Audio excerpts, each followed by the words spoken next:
Welcome back, everyone. Sheepdog Smokey here, and I wanted to say happy Thanksgiving evening. This is one that I was actually inspired to do last night, watching an episode of The Smiths where Amber and London were baptized together very recently. And it got me thinking about my own witness in the world. I'm not going to make excuses for my language, my propensity to, as I say, get passionate. I'm not going to make any excuses at all, because there is no excuse. It is a failing on my part, and it is something I struggle with daily. I pray that that spirit of anger in me can be taken from me, and that a spirit of peace be given.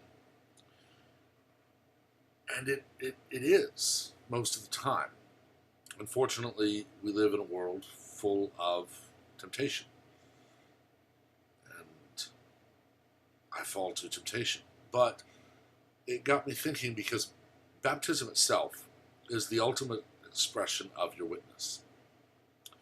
When we look at the story of John the Baptist, cousin to Jesus Christ through his mother, he wandered the wilderness, told he would be the voice crying in the darkness, called that by Christ himself.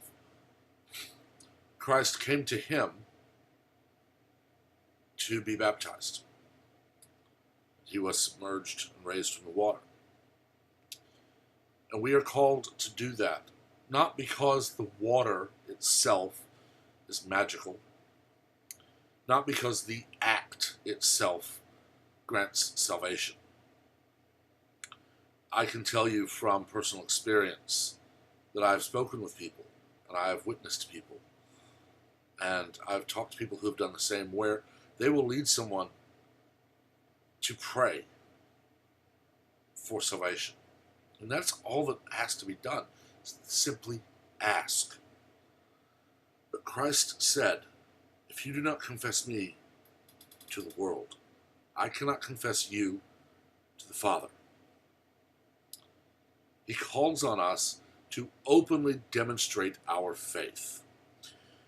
Think of the story of Daniel with King Nebuchadnezzar. No, not King Nebuchadnezzar. I'll have to look that up. But the story of Daniel in the lion's den. Daniel had been elevated to high office by Darius. Not Nebuchadnezzar, Darius. But, as always with success, there's rivalry, there's jealousy, and his rivals convinced Darius to issue a decree that no one may pray to any god but their god. They would pray to Darius, basically. And anyone caught would be killed. Daniel refused to hide his faith. With his windows open, he prayed regularly. And he was thrown to the lions. And God shut their mouths. Daniel was saved from the lions. Now, consider this. This would have been in the same era as Rome using lions for their gladiator battles. It was centuries later they would persecute Christians in the Colosseum, but the gladiatorial battles would include wild beasts.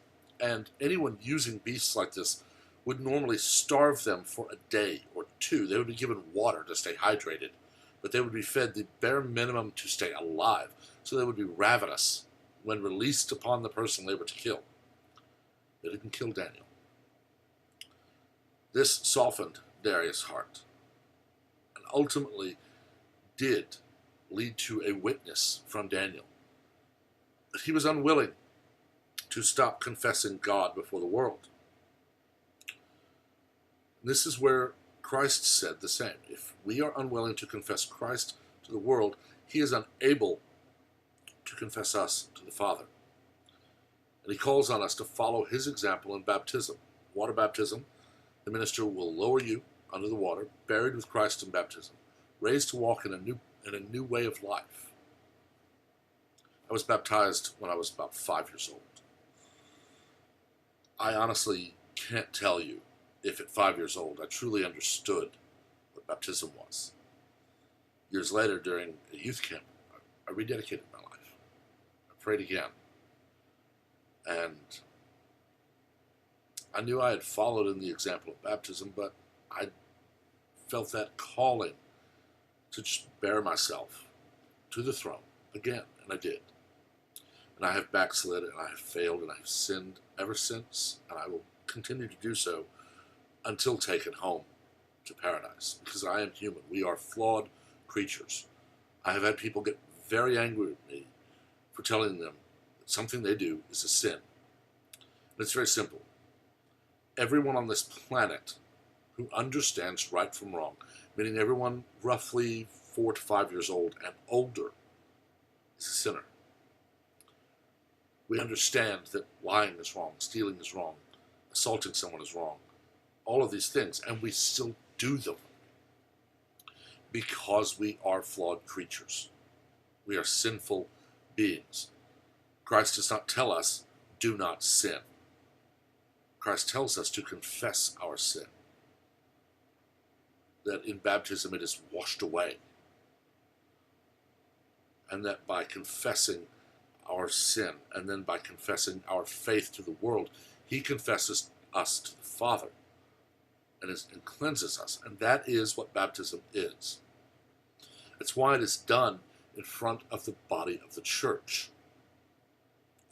Because it is a public statement that you are following Christ in your life now.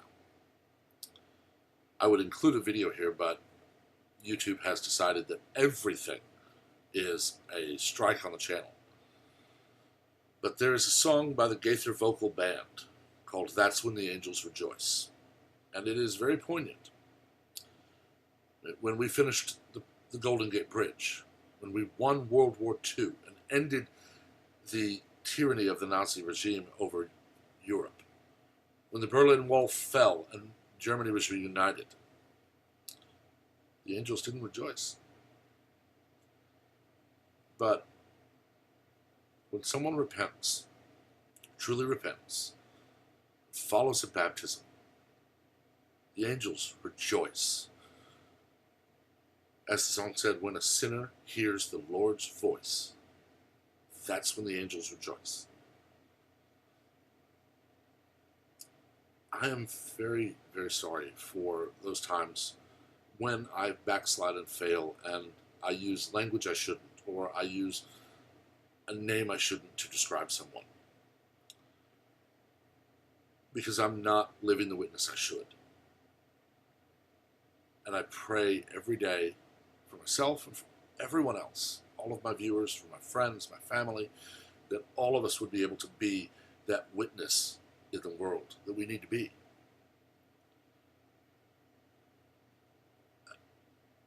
I beg forgiveness every day for when I fail. And I know I'll fail again, and I know I'll beg forgiveness again.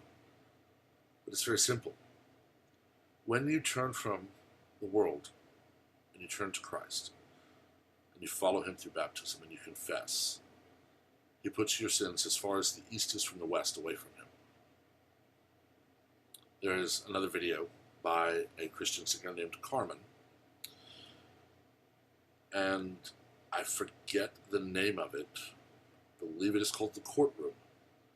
And Carmen did a lot of these in the 90s where he would play out as in a dramatic fashion rather than just the song. And it would end with a song. But it was a performance. And he would play many of the roles. He played the role of the judge. He played the role of Satan, the prosecutor, and of Christ, the defense. And it said that when that trial ended, the book of all the sins was empty. Because he had taken that man's sins and placed him as far away as the east is from the west. That's an amazing concept. It's something I can't fathom. Because if you think about a compass line, think about that X and Y axis, where the X-axis is east and west. They're infinite. You can never reach the furthest point east or west on that line. That's how far away your sins are put. I know this is a change for me. I know I will go back and I will discuss politics again, because as a history junkie, politics is a major thing in my life. What I read, what I study, what I just absorb, because it is something that I have studied greatly and that I do find fascinating.